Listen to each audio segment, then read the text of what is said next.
আসসালামু আলাইকুম ভাই, আমি সবাই দেখুন আলুটা আমি হাটে নিয়ে আছি বেচার উদ্দেশ্য করে।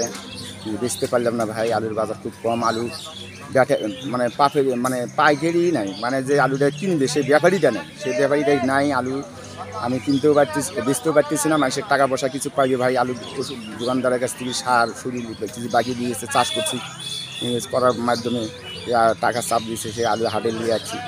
আলুটা বেচতে পারলাম না ভাই। আমি খুব খুব বিপদের মধ্যে পড়ে আছি। আপনারা সবাই দেখেন ভাই, আলুটা দেখেন।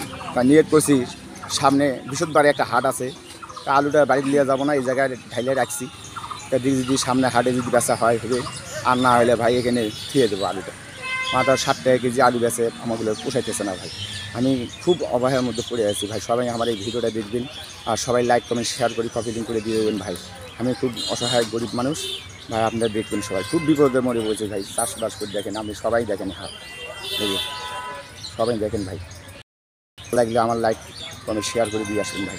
ভাই আমি খুব বিপদ, আমার কথাই বাড়াইতেছে না ভাই, আমি এমন বিপদের মধ্যে পড়ে আছি যে ভাই। আসসালামু আলাইকুম, সবাই ভালো থাকবেন, ধন্যবাদ ভাই।